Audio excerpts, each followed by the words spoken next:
ನಮಸ್ಕಾರ ಎಲ್ಲರಿಗೂ. ಕನ್ನಡದಿಂದ ಇಂಗ್ಲಿಷ್ ಕಲಿಯಿರಿ ಈ ವಿಡಿಯೋ ಸೀರೀಸ್ನ 46ನೇಯ ಪಾಠಕ್ಕೆ ತಮ್ಮೆಲ್ಲರಿಗೂ ಸ್ವಾಗತ. ಈ ವಿಡಿಯೋದಲ್ಲಿ ನಾವು ಲೈಕ್ ಪದವನ್ನು, ಲೈಕ್ ಕ್ರಿಯಾಪದವನ್ನು, ಡು, ಡಸ್ ಹಾಗೂ ಡಿಡ್ ಜೊತೆ ಬಳಸಿ ವಾಕ್ಯಗಳನ್ನು ರಚಿಸೋಣ. ಸರಿನಾ? ಮೊದಲು ಐ ಅಥವಾ ವಿ ಅಥವಾ ಯು ಅಥವಾ ದೇ ಅಥವಾ ಪ್ಲೂರಲ್ ಸಬ್ಜೆಕ್ಟ್ನ ಜೊತೆ ಡು ಬಳಸುತ್ತೇವೆ ಅನ್ನೋದು ನಿಮಗೆ ಗೊತ್ತಿದೆ ಅಲ್ವಾ? ಹಾಗಾಗಿ ಇವುಗಳಲ್ಲಿ ಒಂದು ಸಬ್ಜೆಕ್ಟ್ ಆಗಿ ಬಂದು ಡು ಬಂದು ಲೈಕ್ ಬಂದರೆ ಯಾವ ಅರ್ಥ ಕನ್ನಡದಲ್ಲಿ ಬರ್ತದೆ ಅದನ್ನು ನೋಡೋಣ. ಐ ಬಂದು ಡು ಬಂದು ಲೈಕ್ ಬಂದರೆ, ಐ ಬಂದು ಡು ಬಂದು ಲೈಕ್ ಬಂದರೆ ನನಗೆ ಇಷ್ಟ ಅನ್ನುವ ಅರ್ಥ ಕನ್ನಡದಲ್ಲಿ ಬರ್ತದೆ, ಅಥವಾ ನಾನು ಇಷ್ಟಪಡುತ್ತೇನೆ ಅನ್ನುವ ಅರ್ಥ ಬರ್ತದೆ. ಸರಿನಾ?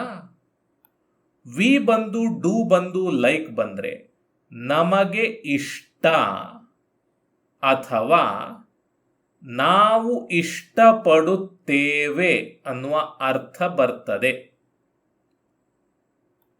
ಯು ಬಂದು ಡು ಬಂದು ಲೈಕ್ ಬಂದರೆ ನಿನಗೆ ಇಷ್ಟ ಅಥವಾ ನೀನು ಇಷ್ಟಪಡುತ್ತಿ ಅನ್ನುವ ಅರ್ಥ ಬರ್ತದೆ, ಅಥವಾ ನಿಮಗೆ ಇಷ್ಟ ಅಥವಾ ನೀವು ಇಷ್ಟಪಡುತ್ತೀರಿ ಅನ್ನುವ ಅರ್ಥ ಕನ್ನಡದಲ್ಲಿ ಬರ್ತದೆ. ದೇ ಡು ಲೈಕ್ ಅಂದರೆ ಅವರಿಗೆ ಅಥವಾ ಇವರಿಗೆ ಇಷ್ಟ ಅನ್ನುವ ಅರ್ಥ ಬರ್ತದೆ, ಅಥವಾ ಅವರು ಅಥವಾ ಇವರು ಇಷ್ಟಪಡುತ್ತಾರೆ ಅನ್ನುವ ಅರ್ಥ ಕನ್ನಡದಲ್ಲಿ ಬರ್ತದೆ. ಸರಿನಾ? ನೆಕ್ಸ್ಟ್, ಹಿ ಅಥವಾ ಶಿ ಅಥವಾ ಇಟ್ ಅಥವಾ ಸಿಂಗ್ಯುಲರ್ ಸಬ್ಜೆಕ್ಟ್ ಬಂದು ಡಸ್ ಬಂದು ಲೈಕ್ ಬಂದರೆ ಏನಾಗುತ್ತದೆ ಅದನ್ನು ನೋಡೋಣ. ಹಿ ಬಂದು ಡಸ್ ಬಂದು ಲೈಕ್ ಬಂದರೆ ಅವನಿಗೆ ಅಥವಾ ಇವನಿಗೆ ಇಷ್ಟ ಅನ್ನುವ ಅರ್ಥ ಬರ್ತದೆ, ಅಥವಾ ಅವನು ಅಥವಾ ಇವನು ಇಷ್ಟಪಡುತ್ತಾನೆ ಅನ್ನುವ ಅರ್ಥ ಬರ್ತದೆ. ಶಿ ಬಂದು ಡಸ್ ಬಂದು ಲೈಕ್ ಬಂದರೆ ಅವಳಿಗೆ ಅಥವಾ ಇವಳಿಗೆ ಇಷ್ಟ, ಅಥವಾ ಅವಳು ಅಥವಾ ಇವಳು ಇಷ್ಟಪಡುತ್ತಾಳೆ ಅನ್ನುವ ಅರ್ಥ ಬರ್ತದೆ. ಇಟ್ ಬಂದು ಡಸ್ ಬಂದು ಲೈಕ್ ಬಂದರೆ ಅದಕ್ಕೆ ಅಥವಾ ಇದಕ್ಕೆ ಇಷ್ಟ, ಅಥವಾ ಅದು ಅಥವಾ ಇದು ಇಷ್ಟಪಡುತ್ತದೆ ಅನ್ನುವ ಅರ್ಥ ಕನ್ನಡದಲ್ಲಿ ಬರ್ತದೆ. ಸಾಮಾನ್ಯವಾಗಿ ನಾವು ಈ ರೀತಿ ಹೇಳ್ತೇವೆ, ಅದಕ್ಕಾಗಿ ಇವುಗಳನ್ನೇ ಹಾಕಿದ್ದೇನೆ ಅಷ್ಟೇ. ಸರಿನಾ? ಈಗ ವಾಕ್ಯಗಳನ್ನು ರಚಿಸೋಣ. ಮೊದಲು ಪಾಸಿಟಿವ್ ವಾಕ್ಯಗಳು. ಸ್ಟ್ರಕ್ಚರ್ ಇದು: ಅವನು ನನಗೆ ಇಷ್ಟ ಅಥವಾ ನಾನು ಅವನನ್ನು ಇಷ್ಟಪಡುತ್ತೇನೆ. ಈ ಎರಡೂ ವಾಕ್ಯಗಳು ಒಂದೇ, ಆಯ್ತಾ? ಹೇಳುವ ರೀತಿ ಮಾತ್ರ ಬೇರೆ. ಈ ವಾಕ್ಯಗಳನ್ನು ಇಂಗ್ಲಿಷ್ನಲ್ಲಿ ಐ ಡು ಲೈಕ್ ಹಿಮ್ ಅಂತ ಹೇಳ್ತೇವೆ. ಐ ಡು ಲೈಕ್ ಅಂದರೆ ನನಗೆ ಇಷ್ಟ, ನಾನು ಇಷ್ಟಪಡುತ್ತೇನೆ. ಹಿಮ್ ಅಂದರೆ ಅವನು, ಅವನನ್ನು. ಸರಿನಾ? ಐ ಬಂತು, ಐ ಬಂತು, ಡು ಬಂತು, ಡು ಬಂತು, ಲೈಕ್ ಅನ್ನುವಂತಹ ವರ್ಬಿನ ಮೊದಲ ರೂಪ ಬಂತು. ಐ ಡು ಲೈಕ್ ಅಂದರೆ ನನಗೆ ಇಷ್ಟ ಅಥವಾ ನಾನು ಇಷ್ಟಪಡುತ್ತೇನೆ. ಸರಿನಾ? ನಾವು ಈ ವಾಕ್ಯದಲ್ಲಿ ಇರುವಂತಹ ಡು ಅನ್ನು ಬಿಟ್ಟು ಐ ಲೈಕ್ ಹಿಮ್ ಅಂತ ಹೇಳ್ತೇವೆ. ಐ ಲೈಕ್ ಅಂದರೆ ನನಗೆ ಇಷ್ಟ ಅಥವಾ ನಾನು ಇಷ್ಟಪಡುತ್ತೇನೆ. ಹಿಮ್ ಅಂದರೆ ಅವನು ಅಥವಾ ಅವನನ್ನು. ಸರಿನಾ? ನೆಕ್ಸ್ಟ್, ನಮಗೆ ಐಸ್ ಕ್ರೀಮ್ ಇಷ್ಟ ಅಥವಾ ನಾವು ಐಸ್ ಕ್ರೀಮನ್ನು ಇಷ್ಟಪಡುತ್ತೇವೆ. ಆ ರೀತಿ ಹೇಳುವ ಬದಲು ನಾವು ಸಾಮಾನ್ಯವಾಗಿ ಈ ರೀತಿ ಹೇಳ್ತೇವೆ ಅಲ್ವಾ? ಅದಕ್ಕಾಗಿಯೇ ಈ ವಾಕ್ಯವನ್ನು ಇಲ್ಲಿ ಹಾಕಿದ್ದೇನೆ. ಇದನ್ನು ಇಂಗ್ಲಿಷ್ನಲ್ಲಿ we do like ice cream ಅಂತ ಹೇಳ್ತೇವೆ. ವಿ ಡೂ ಲೈಕ್ ಅಂದರೆ ನಮಗೆ ಇಷ್ಟ. ಐಸ್ ಕ್ರೀಮ್ ಅಂದರೆ ಐಸ್ ಕ್ರೀಮ್. ವಿ ಬಂತು, ಡೂ ಬಂತು, ಲೈಕ್ ಅನ್ನುವಂತಹ ವರ್ಬಿನ ಮೊದಲ ರೂಪ ಬಂತು. ಆಮೇಲೆ ಐಸ್ ಕ್ರೀಮ್ ಬಂತು ಅಲ್ವಾ? ಡೂ ಬಿಟ್ಬಿಟ್ಟು ವಿ ಲೈಕ್ ಐಸ್ ಕ್ರೀಮ್ ಅಂತ ಹೇಳ್ತೇವೆ. ಸರಿನಾ? ನೆಕ್ಸ್ಟ್, ನನ್ನ ಮಕ್ಕಳಿಗೆ ಪೆಟ್ರೋಲ್ ವಾಸನೆ ಇಷ್ಟ. ಮೈ kids do like the smell of petrol.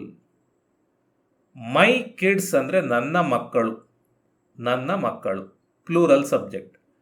My kids do like ಅಂದರೆ ನನ್ನ ಮಕ್ಕಳಿಗೆ ಇಷ್ಟ. ಏನಿಷ್ಟ?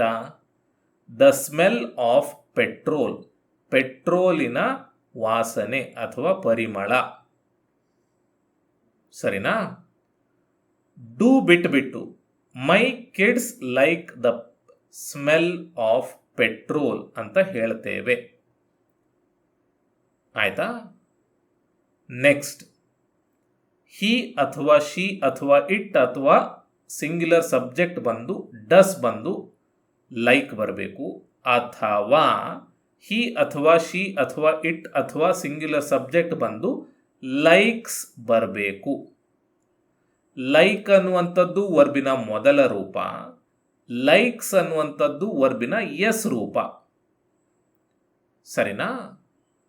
ಉದಾಹರಣೆಗೆ, ಅವನಿಗೆ ನಾನು ಇಷ್ಟ. He does like me.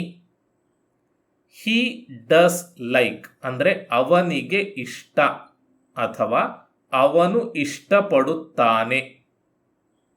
ಹಿ ಬಂತು, ಹಿ ಬಂತು, ಡಸ್ ಬಂತು, ಡಸ್ ಬಂತು, ಲೈಕ್ ಬಂತು, ವರ್ಬಿನ ಮೊದಲ ರೂಪ ಬಂತು.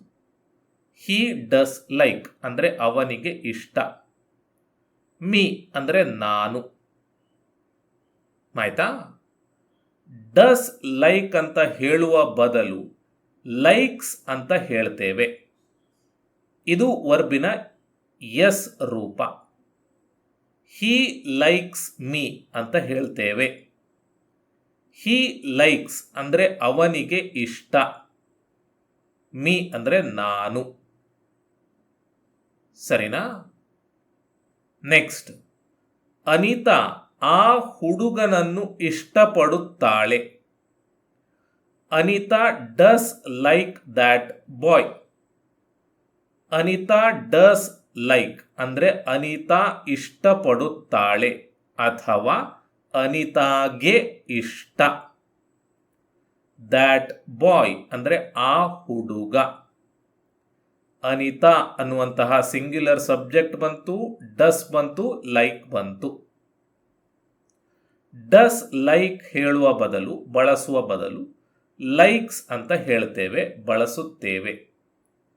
ಅನಿತಾ ಲೈಕ್ಸ್ ಅಂದರೆ ಅನಿತಾ ಇಷ್ಟಪಡುತ್ತಾಳೆ ಅಥವಾ ಅನಿತಾಗೆ ಇಷ್ಟ.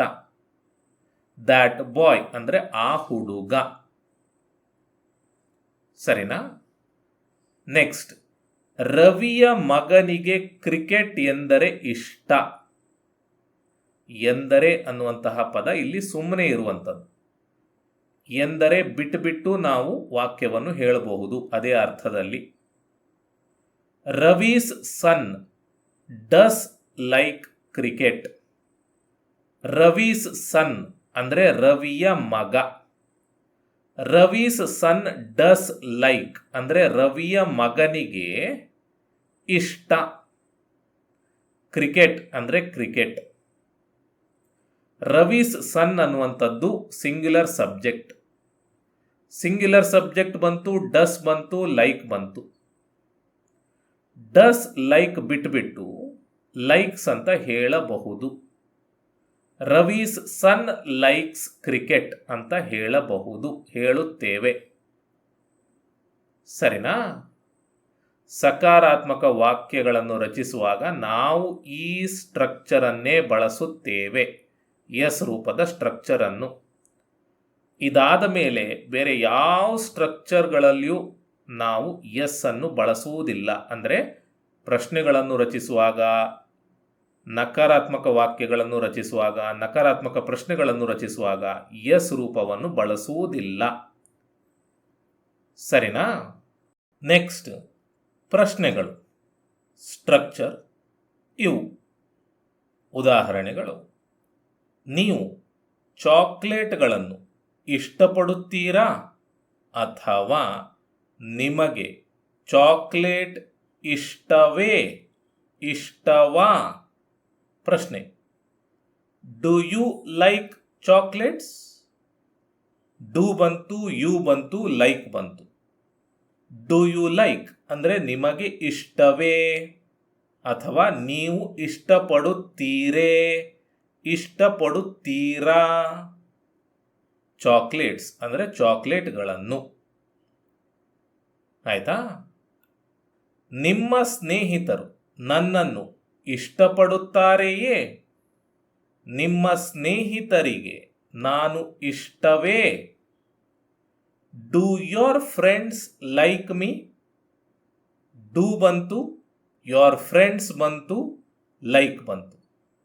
ಡು ಯೋರ್ ಫ್ರೆಂಡ್ಸ್ ಲೈಕ್ ಅಂದರೆ ನಿಮ್ಮ ಸ್ನೇಹಿತರು ಇಷ್ಟಪಡುತ್ತಾರೆಯೇ ಅಂತ.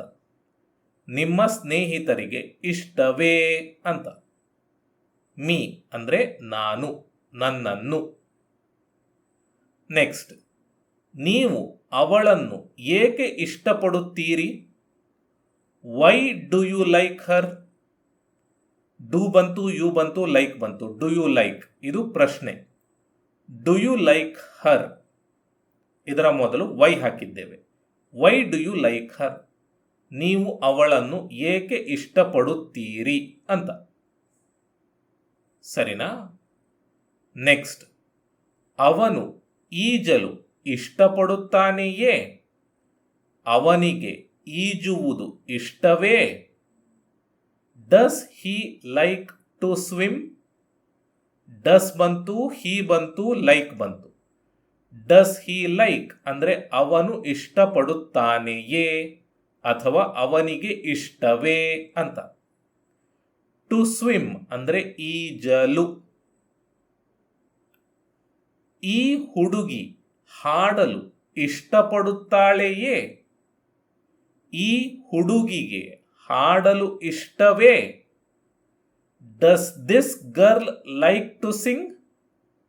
ಡಸ್ ಬಂತು, ದಿಸ್ ಗರ್ಲ್ ಸಿಂಗ್ಯುಲರ್ ಸಬ್ಜೆಕ್ಟ್ ಬಂತು, ಲೈಕ್ ಬಂತು. ಡಸ್ ದಿಸ್ ಗರ್ಲ್ ಲೈಕ್ ಅಂದರೆ ಈ ಹುಡುಗಿ ಇಷ್ಟಪಡುತ್ತಾಳೆಯೇ ಅಥವಾ ಈ ಹುಡುಗಿಗೆ ಇಷ್ಟವೇ ಅಂತ. ಟು ಸಿಂಗ್ ಅಂದರೆ ಹಾಡಲು. ಅವರು ಏಕೆ ಪ್ರಯಾಣಿಸಲು ಇಷ್ಟಪಡುತ್ತಾರೆ? Why do they like to travel? Why ಹಾಕಿದ್ದೇವೆ ಪ್ರಶ್ನೆಯ ಸ್ಟ್ರಕ್ಚರ್ನ ಮೊದಲು. ವೈ ಡು ದೇ ಲೈಕ್ ಅಂದರೆ ಅವರು ಏಕೆ ಇಷ್ಟಪಡುತ್ತಾರೆ? ಟು ಟ್ರಾವೆಲ್ ಅಂದರೆ ಪ್ರಯಾಣಿಸಲು. ಸರಿನಾ? ನೆಕ್ಸ್ಟ್, ನಕಾರಾತ್ಮಕ ವಾಕ್ಯಗಳು, ಸ್ಟ್ರಕ್ಚರ್ ಇವು. ಉದಾಹರಣೆಗೆ, ನನಗೆ ಪಿಜ್ಜಾ ಇಷ್ಟವಿಲ್ಲ. ನಾನು ಪಿಜ್ಜಾವನ್ನು ಇಷ್ಟಪಡುವುದಿಲ್ಲ. ಆ ರೀತಿ ಹೇಳುವುದಕ್ಕಿಂತ ಈ ರೀತಿ ಹೇಳ್ತೇವೆ ನಾವು, ಅಲ್ವಾ? ಇಂಗ್ಲಿಷಲ್ಲಿ I do not like pizza ಅಂತ ಹೇಳ್ತೇವೆ. ಐ ಡು ನಾಟ್ ಲೈಕ್ ಅಂದರೆ ನನಗೆ ಇಷ್ಟವಿಲ್ಲ. ಪಿಜ್ಜಾ ಅಂದರೆ ಪಿಜ್ಜಾ. ಐ ಬಂತು, ಡು ಬಂತು, ನಾಟ್ ಬಂತು, ಲೈಕ್ ಬಂತು, ಆಮೇಲೆ ಪಿಜ್ಜಾ ಬಂತು. ಸರಿನಾ? ನೆಕ್ಸ್ಟ್, ನಿಮಗೆ ಈ ಸ್ಥಳ ಇಷ್ಟವಿಲ್ಲ. You do not like this place. You ಬಂತು, ಡೂ ಬಂತು, ನಾಟ್ ಬಂತು, ಲೈಕ್ ಬಂತು. ಯು ಡು ನಾಟ್ ಲೈಕ್ ಅಂದರೆ ನಿಮಗೆ ಇಷ್ಟವಿಲ್ಲ. ದಿಸ್ ಪ್ಲೇಸ್ ಅಂದರೆ ಈ ಸ್ಥಳ. ನನ್ನ ಸ್ನೇಹಿತರು ಅವನನ್ನು ಇಷ್ಟಪಡುವುದಿಲ್ಲ. My friends don't like him. My friends ಅಂದರೆ ನನ್ನ ಸ್ನೇಹಿತರು. ಡೋಂಟ್ ಲೈಕ್ ಅಂದರೆ ಇಷ್ಟಪಡುವುದಿಲ್ಲ. ಹಿಮ್ ಅಂದರೆ ಅವನನ್ನು. ಅವಳಿಗೆ ಅವನ ಮನೆ ಇಷ್ಟವಿಲ್ಲ. She does not like his house. She ಬಂತು, ಡಸ್ ಬಂತು, ನಾಟ್ ಬಂತು, ಲೈಕ್ ಬಂತು. ಶಿ ಡಸ್ ನಾಟ್ ಲೈಕ್ ಅಂದರೆ ಅವಳಿಗೆ ಇಷ್ಟವಿಲ್ಲ. ಹಿಸ್ ಹೌಸ್ ಅಂದರೆ ಅವನ ಮನೆ. ಕಿರಣ್ಗೆ ಖಾರವಾದ ಆಹಾರ ಇಷ್ಟವಿಲ್ಲ. Kiran doesn't like spicy food. Kiran doesn't like ಅಂದರೆ ಕಿರಣ್ಗೆ ಇಷ್ಟವಿಲ್ಲ. ಸ್ಪೈಸಿ ಫುಡ್ ಅಂದರೆ ಖಾರವಾದ ಆಹಾರ. ನಮ್ಮ ನಾಯಿಗೆ ಹಾಲು ಇಷ್ಟವಿಲ್ಲ. Our dog doesn't like milk. Our dog ಅಂದರೆ ನಮ್ಮ ನಾಯಿ. ಅವರ್ ಡಾಗ್ ಡಸಂಟ್ ಲೈಕ್ ಅಂದರೆ ನಮ್ಮ ನಾಯಿಗೆ ಇಷ್ಟವಿಲ್ಲ. ಮಿಲ್ಕ್ ಅಂದರೆ ಹಾಲು. ಸರಿನಾ? ನೆಕ್ಸ್ಟ್, ನಕಾರಾತ್ಮಕ ಪ್ರಶ್ನೆಗಳು. ಸ್ಟ್ರಕ್ಚರ್ ಇವು. ಉದಾಹರಣೆಗೆ, ನೀವು ಅವನನ್ನು ಇಷ್ಟಪಡುವುದಿಲ್ಲವೇ? Do you not like him? Do you not ಆಮೇಲೆ ಲೈಕ್. ಡು ಯು ನಾಟ್ ಆಮೇಲೆ like. Do you not like ಅಂದರೆ ನೀವು ಇಷ್ಟಪಡುವುದಿಲ್ಲವೇ ಅಥವಾ ನಿಮಗೆ ಇಷ್ಟವಿಲ್ಲವೇ? ಹಿಮ್ ಅಂದರೆ ಅವನನ್ನು, ಅವನು. ಆಯ್ತಾ? ಇಲ್ಲಿ ನಾಟ್ ಅನ್ನು ಎಡಕ್ಕೆ ತಂದು ಡೂ ಜೊತೆ ಸೇರಿಸಿ ಡೋಂಟ್ ಮಾಡಿ ಡೋಂಟ್ ಯು ಲೈಕ್ ಹಿಮ್ ಅಂತ ಹೇಳ್ತೇವೆ. ಸರಿನಾ? ನೆಕ್ಸ್ಟ್, ಈ ಬೆಕ್ಕಿಗೆ ಮೀನು ಇಷ್ಟವಿಲ್ಲವೇ? Does this cat not like fish? Does ಬಂತು, ದಿಸ್ ಕ್ಯಾಟ್ ಅನ್ನುವಂತಹ ಸಿಂಗ್ಯುಲರ್ ಸಬ್ಜೆಕ್ಟ್ ಬಂತು, ನಾಟ್ ಬಂತು, ಲೈಕ್ ಬಂತು. Does this cat not like ಅಂದರೆ ಈ ಬೆಕ್ಕಿಗೆ ಇಷ್ಟವಿಲ್ಲವೇ ಅಂತ. ಫಿಶ್ ಅಂದರೆ ಮೀನು. ಸರಿನಾ? Does this cat not like fish ಅನ್ನುವುದನ್ನು doesn't this cat like fish ಅಂತ ಹೇಳ್ತೇವೆ. ಸರಿನಾ? ನೆಕ್ಸ್ಟ್, ನೀವು ಯಾಕೆ ಅಧ್ಯಯನ ಮಾಡಲು ಇಷ್ಟಪಡುವುದಿಲ್ಲ? Why do you not like to study? ಪ್ರಶ್ನೆಯ ಸ್ಟ್ರಕ್ಚರ್ ಇದು. ಪ್ರಶ್ನೆ ಅಲ್ಲ, ನಕಾರಾತ್ಮಕ ಪ್ರಶ್ನೆಯ ಸ್ಟ್ರಕ್ಚರ್ನ ಮೊದಲು ವೈ ಹಾಕಿದ್ದೇವೆ. Why do you not like to study ಅಂದರೆ ನೀವು ಯಾಕೆ ಅಧ್ಯಯನ ಮಾಡಲು ಇಷ್ಟಪಡುವುದಿಲ್ಲ ಅಂತ. ಟು ಸ್ಟಡಿ ಅಂದರೆ ಓದಲು ಅಥವಾ ಅಧ್ಯಯನ ಮಾಡಲು. ಸರಿನಾ? ಸೊ ಈ ರೀತಿ ನಾವು ವಾಕ್ಯಗಳನ್ನು ರಚಿಸುತ್ತೇವೆ. ಆಯ್ತಾ? ನೆಕ್ಸ್ಟ್, ಭೂತಕಾಲದ ವಾಕ್ಯಗಳು. ಯಾವ ಸಬ್ಜೆಕ್ಟ್ ಬೇಕಾದರೂ ಬರಬಹುದು. ಸಬ್ಜೆಕ್ಟ್ನ ಜೊತೆ ಡಿಡ್ ಬರ್ತದೆ. ಸರಿ ಅಲ್ವಾ? ಐ ಜೊತೆ ಡಿಡ್ ಬಂದು ಲೈಕ್ ಬಂದರೆ ನನಗೆ ಇಷ್ಟವಿತ್ತು ಅನ್ನುವ ಅರ್ಥ ಸಿಗ್ತದೆ, ಅಥವಾ ನನಗೆ ಇಷ್ಟವಾಯಿತು ಅನ್ನುವ ಅರ್ಥ ಸಿಗ್ತದೆ. ಯು ಬಂದು ಡಿಡ್ ಬಂದು ಲೈಕ್ ಬಂದರೆ ನಿನಗೆ ಅಥವಾ ನಿಮಗೆ ಇಷ್ಟವಿತ್ತು ಅಥವಾ ನಿನಗೆ ಅಥವಾ ನಿಮಗೆ ಇಷ್ಟವಾಯಿತು ಅನ್ನುವ ಅರ್ಥ ಸಿಗ್ತದೆ. ವಿ ಡಿಡ್ ಲೈಕ್ ಅಂದರೆ ನಮಗೆ ಇಷ್ಟವಿತ್ತು. ದೇ ಡಿಡ್ ಲೈಕ್ ಅಂದರೆ ಅವರಿಗೆ ಅಥವಾ ಇವರಿಗೆ ಇಷ್ಟವಿತ್ತು. ಹಿ ಡಿಡ್ ಲೈಕ್ ಅಂದರೆ ಅವನಿಗೆ ಅಥವಾ ಇವನಿಗೆ ಇಷ್ಟವಿತ್ತು. ಶಿ ಡಿಡ್ ಲೈಕ್ ಅಂದರೆ ಅವಳಿಗೆ ಅಥವಾ ಇವಳಿಗೆ ಇಷ್ಟವಿತ್ತು. ಇಟ್ ಡಿಡ್ ಲೈಕ್ ಅಂದರೆ ಅದಕ್ಕೆ ಅಥವಾ ಇದಕ್ಕೆ ಇಷ್ಟವಿತ್ತು ಅನ್ನುವ ಅರ್ಥ ಸಿಗ್ತದೆ. ಇವುಗಳ ಜೊತೆ ಈ ಅರ್ಥವು ಇರುತ್ತದೆ. ಆಯ್ತಾ? ಈ ಎರಡನ್ನು ಬಿಟ್ಟು ಇನ್ನೊಂದು ಅರ್ಥದಲ್ಲಿಯೂ ಈ ವಾಕ್ಯವನ್ನು ಬಳಸಬಹುದು. ಐ ಡಿಡ್ ಲೈಕ್ ಅಂದರೆ ನಾನು ಇಷ್ಟಪಟ್ಟೆ ಅಂತ ಕೂಡ ಆಗ್ತದೆ. ಯು ಡಿಡ್ ಲೈಕ್ ಅಂದರೆ ನೀನು ಇಷ್ಟಪಟ್ಟೆ ಅಥವಾ ನೀವು ಇಷ್ಟಪಟ್ಟಿರಿ ಅನ್ನುವುದು ಆಗ್ತದೆ. ವಿ ಡಿಡ್ ಲೈಕ್ ಅಂದರೆ ನಾವು ಇಷ್ಟಪಟ್ಟೆವು. ದೇ ಡಿಡ್ ಲೈಕ್ ಅಂದರೆ ಅವರು ಅಥವಾ ಇವರು ಇಷ್ಟಪಟ್ಟರು. ಹಿ ಡಿಡ್ ಲೈಕ್ ಅಂದರೆ ಅವನು ಅಥವಾ ಇವನು ಇಷ್ಟಪಟ್ಟ.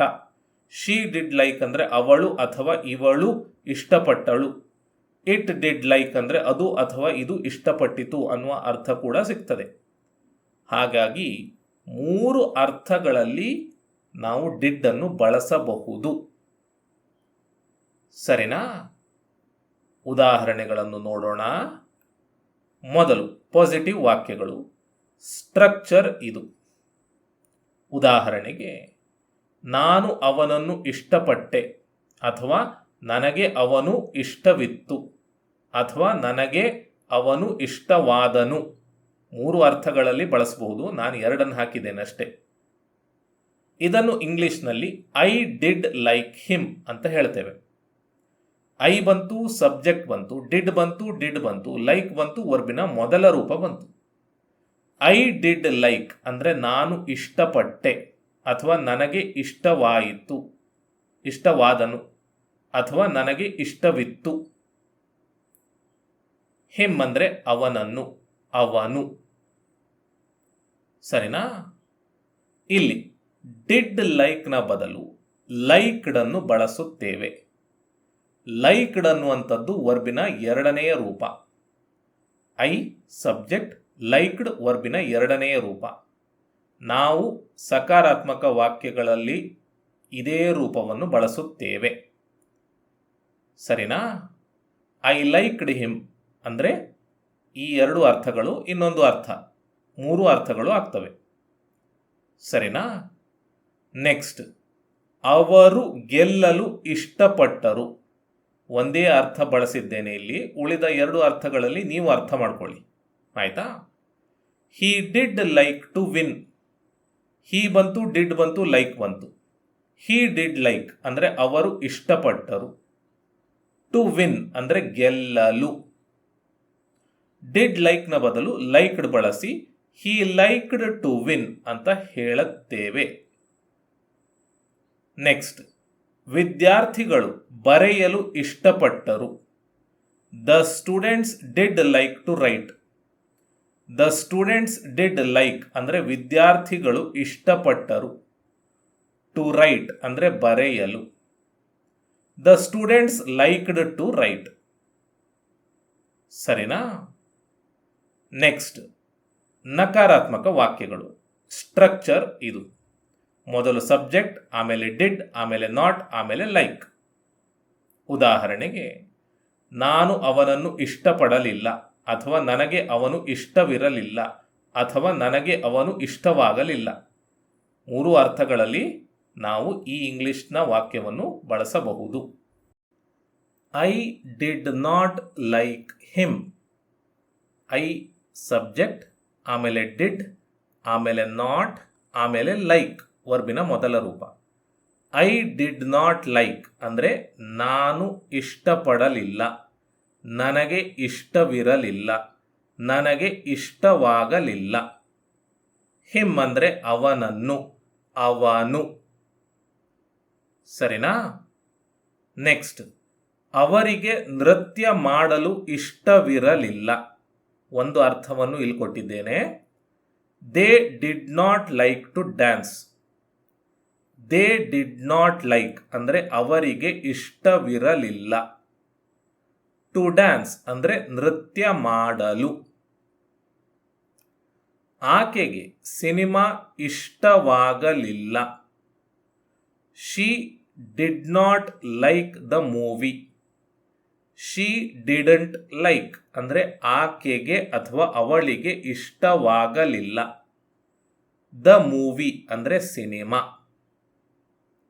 ಸರಿನಾ? ನೆಕ್ಸ್ಟ್ ಪ್ರಶ್ನೆಗಳು. ಸ್ಟ್ರಕ್ಚರ್ ಇದು.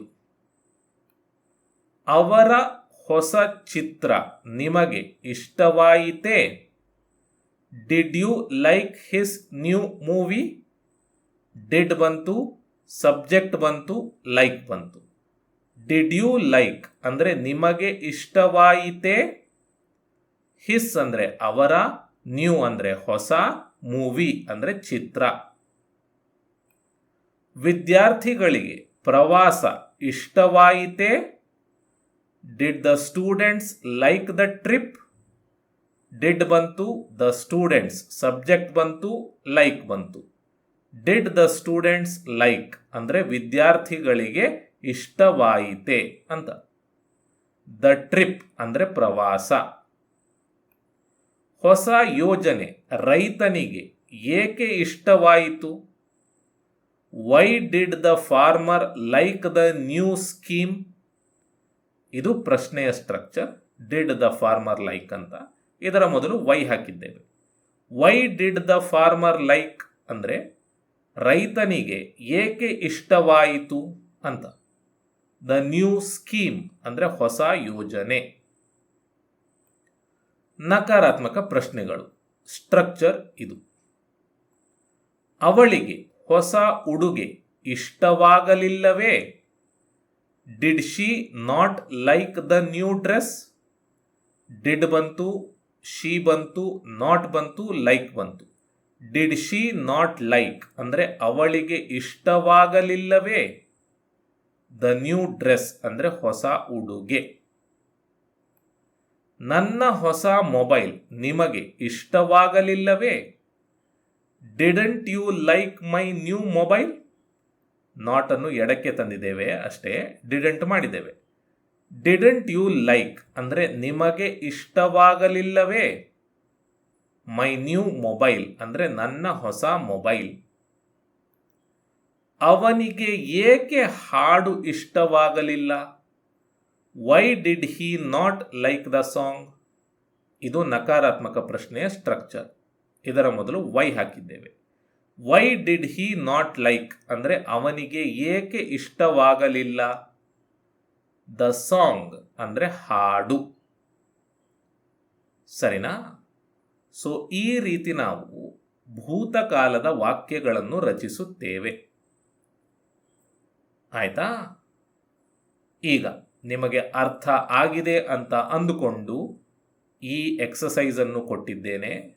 ವಿಡಿಯೋವನ್ನು ಪಾಸ್ ಮಾಡಿ ಇವುಗಳನ್ನು ಅನುವಾದ ಮಾಡಿ ಕಾಮೆಂಟ್ ಮಾಡಿ.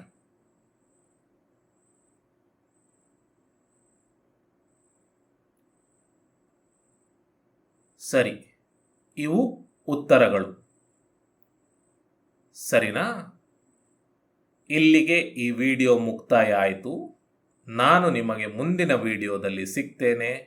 ಧನ್ಯವಾದಗಳು.